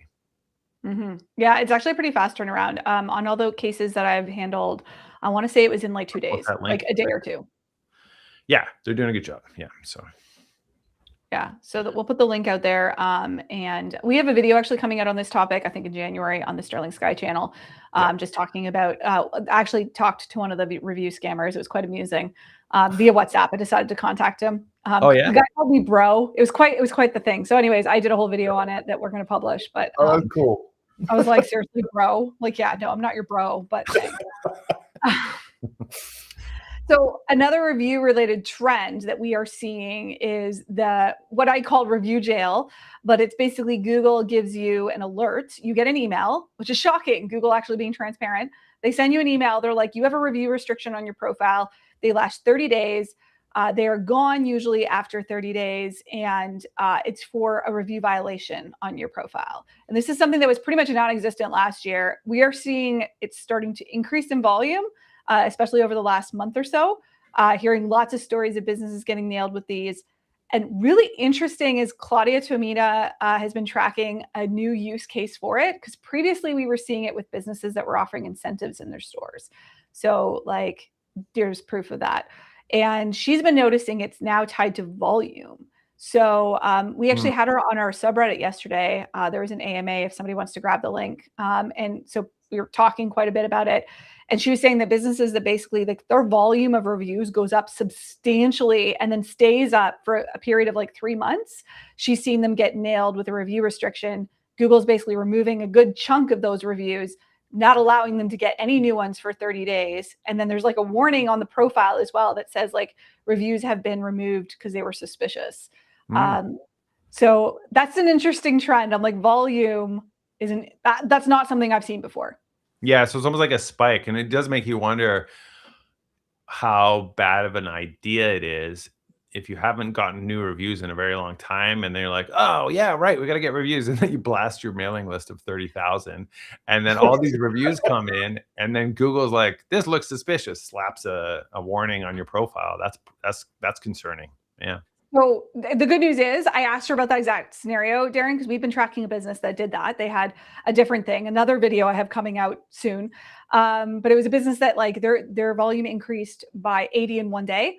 And they went from like 300 to like 400 in a day.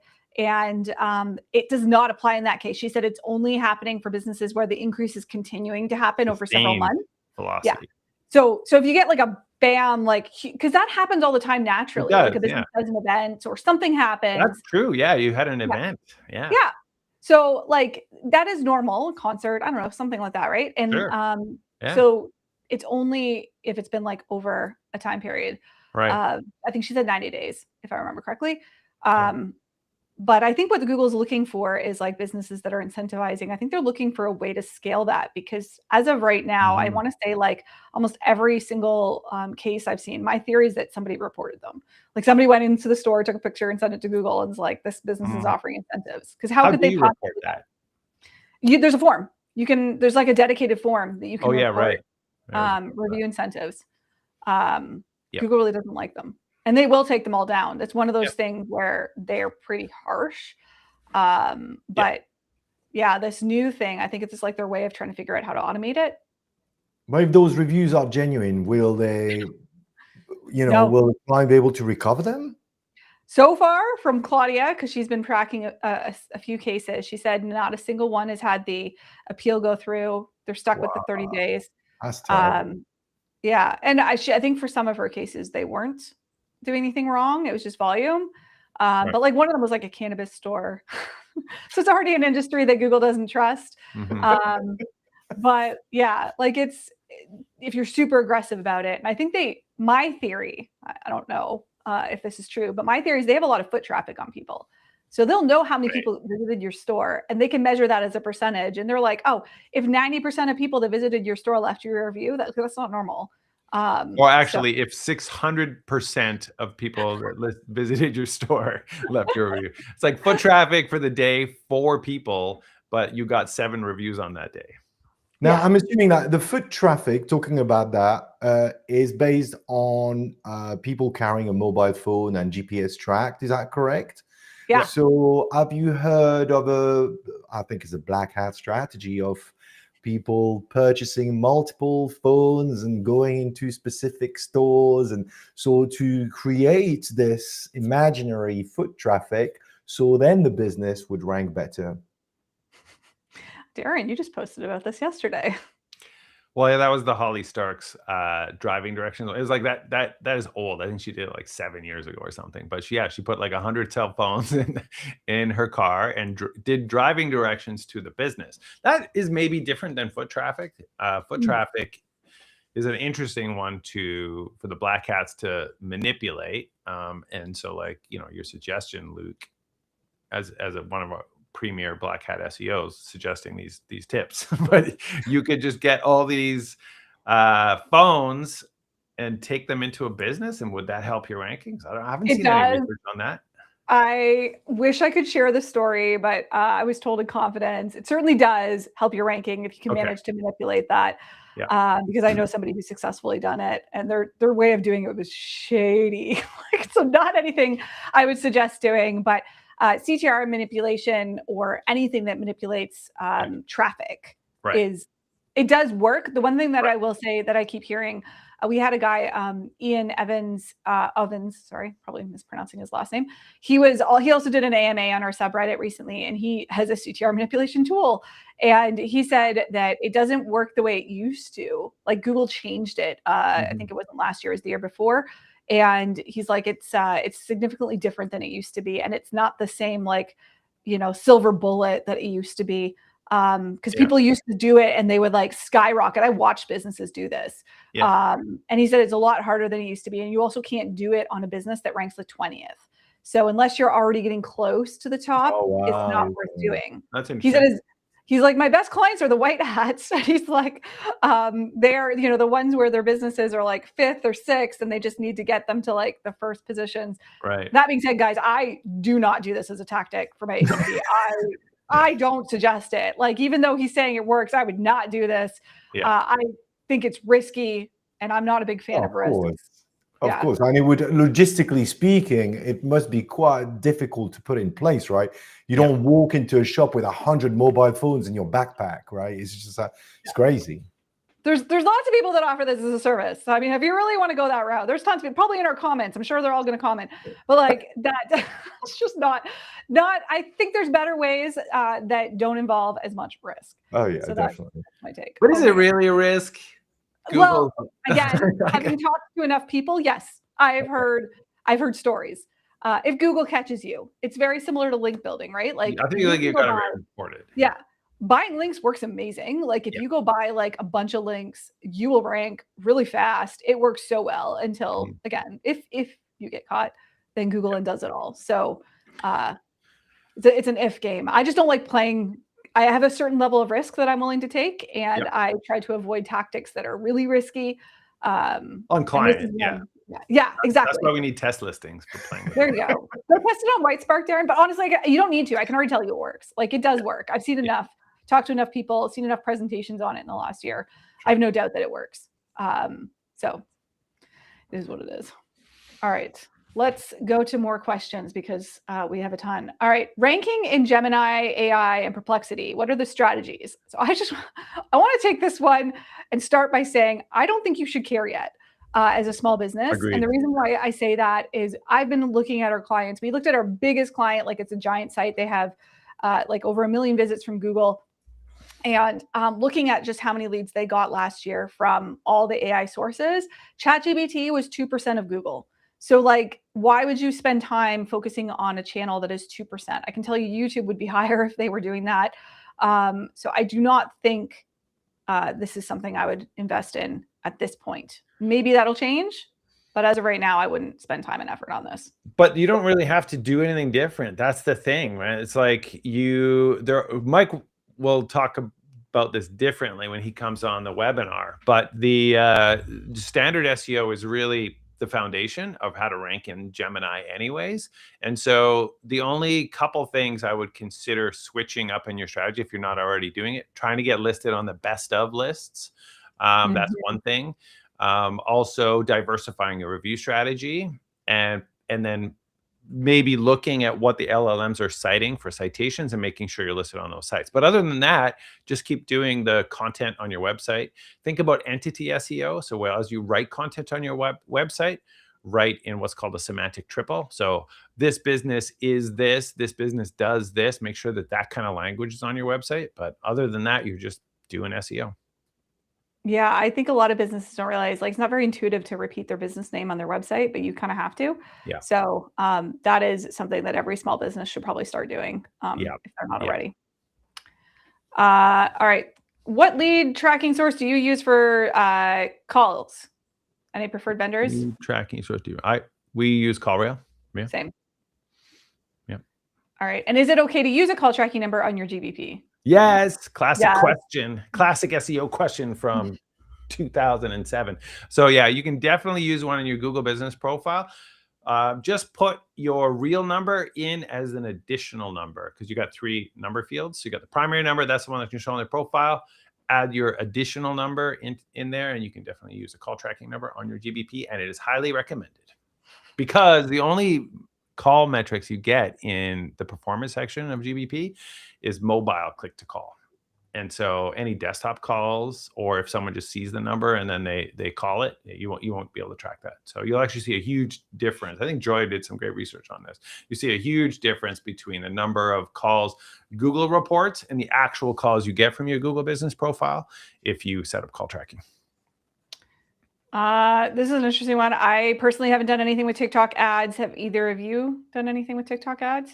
Oh, I just did this. I haven't checked my results. I did it like yesterday. It was like, do you want to boost this ad for this post for $54? And I was like, okay. And then it was like $72 by the time I went through the checkout. And I was like, what kind of BS is this? So let's see. How did it perform? I have done it. And was it for you? I got 27,000 views on this video. Well, I mean, if it works like YouTube ads work great for getting more views to your video. Man, I got 585 likes and 12 comments too. Okay. And it cost you how much? It cost you $70? It cost you $70? I paid $70 to boost it just as a test. And I was like, Canadian? Or is that US? 70 Canadian. Maybe that's why it was more when I went through the checkout. maybe they quoted me in US. Yeah. I don't think I've seen anybody doing them for small businesses though. So this was might be a little different. Oh, man, I totally went viral on TikTok. Oh, awesome. I'll have to go check that out. All right. So this is related to videos. So if you are basically suggesting that clients get videos or businesses do videos, do you recommend in-depth topics related to the services they offer?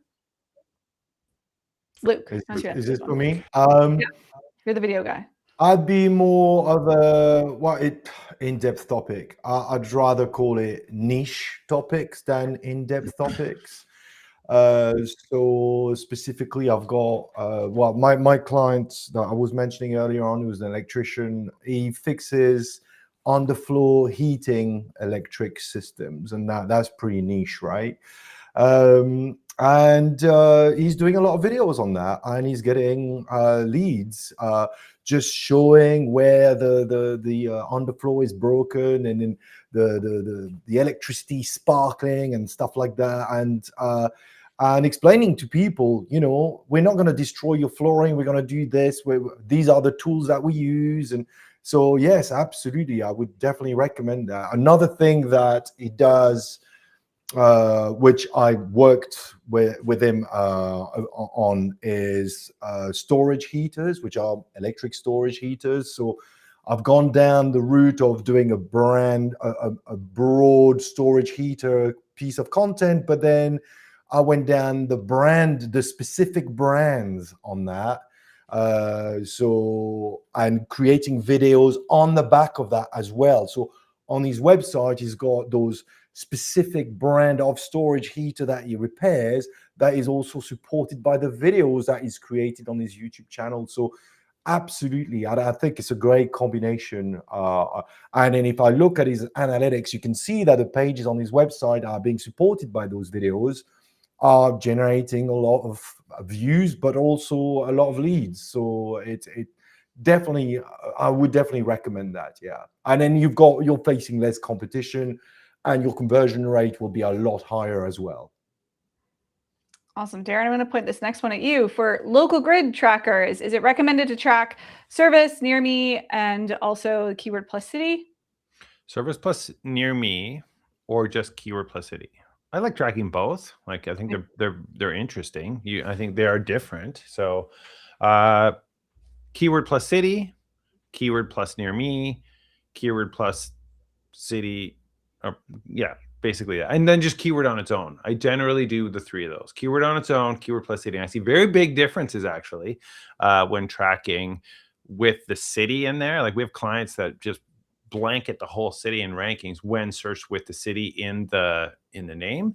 But then if you just search with just the keyword on its own, they tend to have a much tighter ranking radius. So I tend to do all three. If I had to drop one because I'm trying to save credits, then I'd probably drop the near me because I don't care that much about it. I think you like near me more than me, Joy. We just published a huge study on near me. So yeah, fun fact, one of the negative ranking factors for near me queries is having your address hidden. Oh yeah, that makes sense.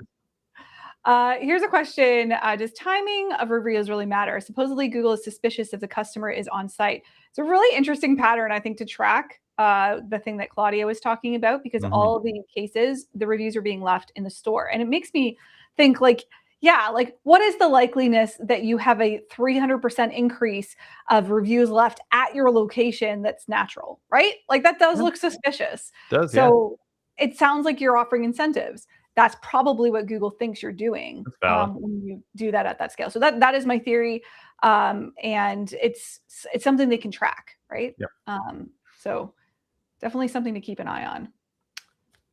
Is it possible to move an SAB to a new city when an address in the new city is added to the listing if there's an office? So yes, you definitely can in this case. If you're not planning on hiding the new address, it does work.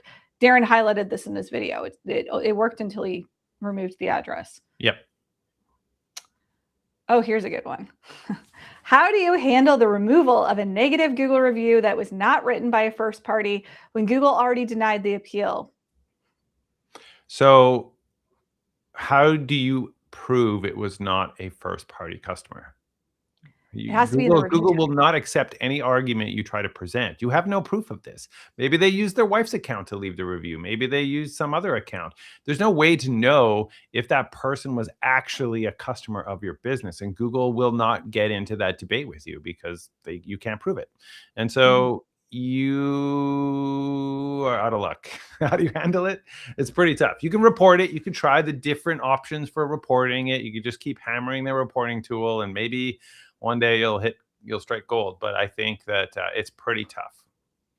I think in this case, people focus too much on the fact that they've got one negative review, right? Yeah. So it's not the end of the world, and it's gonna happen. Just deal with it. Make sure you answer the negative review in a very professional way. I've seen some atrocious answers, but it's just crazy. So just deal with it professionally. Make sure you get new 5 stars or whatever, and that's about it. So it will be drowned into the positive reviews. That's it. It's just, there's no need to have a 5 out of 5 star review rating.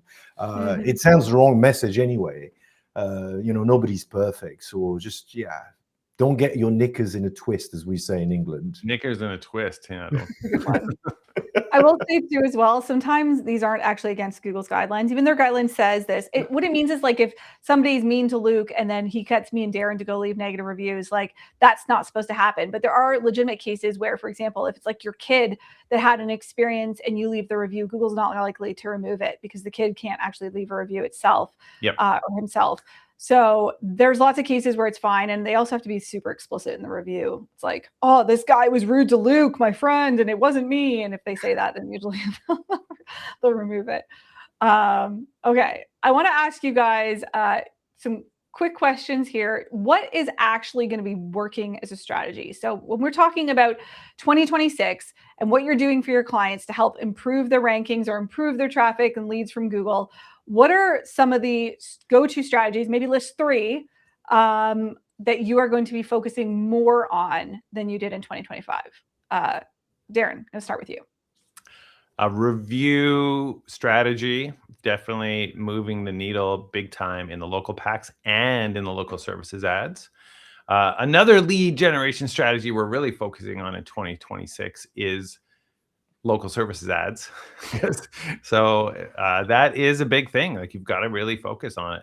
And I would say the other one is really improving website content. And we're doing this both. It's almost like we should have been doing this all along, but really thinking about entity SEO and writing our content, using things like query fan out to figure out what should be talked about on this service page, and then building those service pages in a new way. Content freshness is another thing. So I think I'm on number 4 now, but content freshness, keeping that content fresh and updating it with this up, that's a strategy that really seems to cause pretty quick jumps and improvements in rankings by just maintaining those service pages, optimizing them, and improving them. I'm going to give an internal links. Sorry, I like 5. I got 5. Better internal linking, better site structure too. I agree with all of those things. Luc, what about you? Anything to add? I think I'd like to emphasize on the content freshness a little bit more. I think that works a treat. I've noticed that recently, actually, on one of my client sites. It was one of those cases where you built the pages a while ago and you let them run and they were ranking well, and then suddenly the traffic starts dropping. It's not getting any more leads, and you think, I need to refresh the content here. And then as I started doing that on a weekly basis, you could see that suddenly the traffic started to move up, and I just updated the pages. And sure enough, I'd used the help of ChatGPT with that to say, hey, where do you see there are gaps in my content? How can I improve that? So that's definitely sped up the process and helped that particular website to rank higher. So I think content freshness is super important, but also the quality of it. So you get, you appear in search results on ChatGPT or other AI tools. So content is still going to play a massive factor. And then I think that's a big issue that many website owners have. They've created a website and they just leave it. You need to continue feeding the beast, right? And that takes me to the next segue, which is video. Video content is super important. So I would encourage anyone and everyone to just document what they do through videos and target multiple platforms on the back of it, whether it's their website or YouTube or TikTok, which are my go-to platforms, because that's where you're going to get the best rewards. And it's going to take some time, some getting used to, but you'll see a lot of benefits. The other thing I would also focus on is how you track the success of what you're doing. And unless you know what's working, then you can't really focus your effort on something specific. So we've mentioned many times across this webinar that, your local map pack is probably not going to be as efficient as it was. So make sure that you track all the results and focus exclusively or mostly on the conversion and the leads, right? This is where, so forget rankings. Rankings will play a part, but this is not where you're going to have clarity. It's all about where are your leads coming from.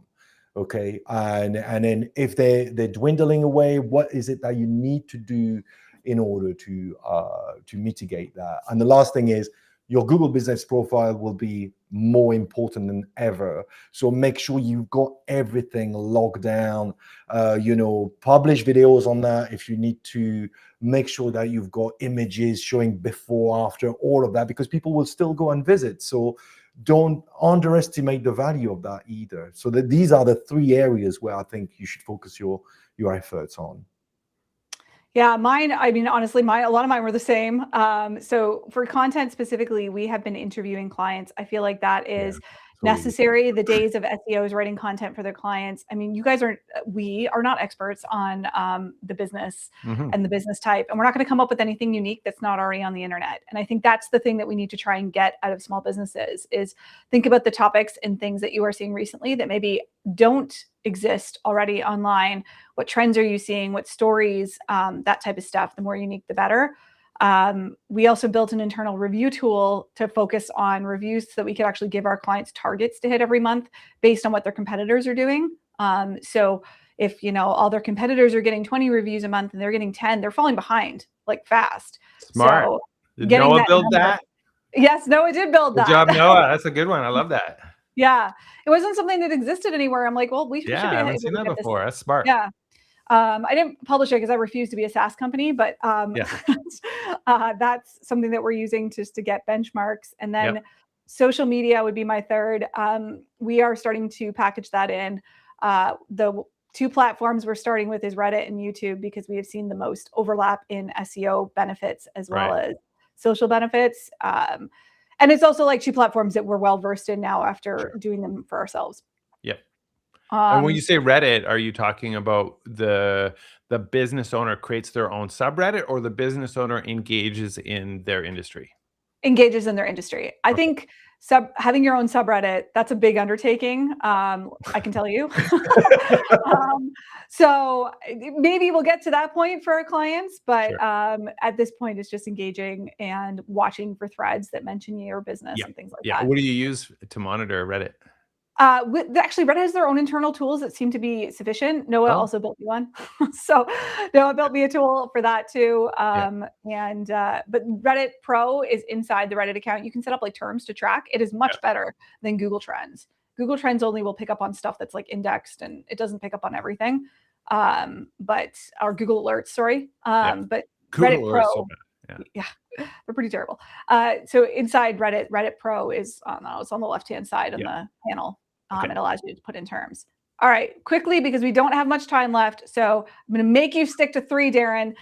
What is the total waste of time in 2026? And I want you to actually talk about, now don't say geotagging, but like maybe tactics that you actually did use in the last 2 years that are just proving to be not effective anymore.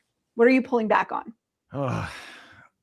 Like nothing. That's the trouble. This question is a tough one for me because I'm like, everything that I've been doing for the last 10 years is still important. And so it's like, I haven't really changed my strategies much. I would say I've added stuff, but there's nothing that I've ever been like, this was totally useless. I'm not going to do it anymore. I would say, okay, I'll give you one. Local business schema. I'm like, there's just like no value in this. You don't need to do that. And actually sometimes you can cause problems with local business schema, which is you've changed your address, you've changed some of your NAP stuff, and you update your web page and you update your citations, and then Google keeps changing it back. And you're like, oh shoot, we forgot to change that hidden area, the schema. And so if you have schema on your website, it can sometimes cause problems. But I don't know. I don't really have anything that we were doing that worked great before and doesn't work great now.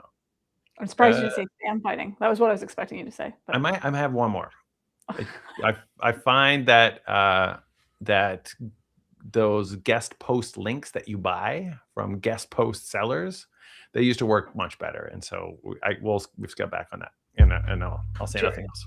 Jordan Pierce loves your hate of schema because he has a license plate. I actually saw a picture of it the other day on Facebook.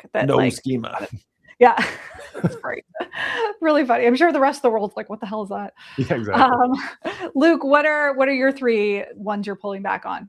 One would be, it go back to the content creation and to stop creating content for the sake of it, like 5 tips for spring cleaning and stuff like that. That's a bit unnecessary.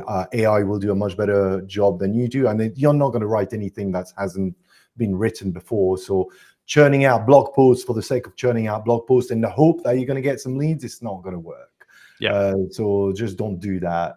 The other thing I would say is citations. We talked about citations. Don't go out and try to submit to hundreds of directories. Total waste of time. Just focus on the most important one. And the last one is kind of like something that you should focus on, and some things you should make sure you don't waste your time on. So let me be clearer. If you're trying to be found for specific keywords with high volume, make sure that the fulfillment of the process of that when you convert is on point, right? So make sure you answer the query quite quickly. Make sure that if someone is asking you for a quote, you get back to them quickly. If someone posts a review, then you respond quickly. All of that will matter. So don't waste your time trying to rank for keywords if you're not able to fulfill the follow-up process of that. So that to me will work very well for word of mouth kind of strategy. It's super important. Well, I know we're at time. They left me like 3 seconds to share my 3. So it's okay. It's okay. You had more than 3 again. Mine would be link building with keyword-rich anchor text. That is getting nailed by Google. Like, I mean, they are nailing sites that are doing that. And especially small businesses. We've seen a few. I did a video on the Sterling Sky YouTube channel talking about a client of ours that got hit by the August spam update because he had a bunch of these links built 5 years ago, which is wild. And caught up to him. And I explained how I clarified that was the root cause. I would also say focusing on ranking is something that we are going to be doing less of next year, because ranking is getting more and more convoluted and less of a signal that you're doing well.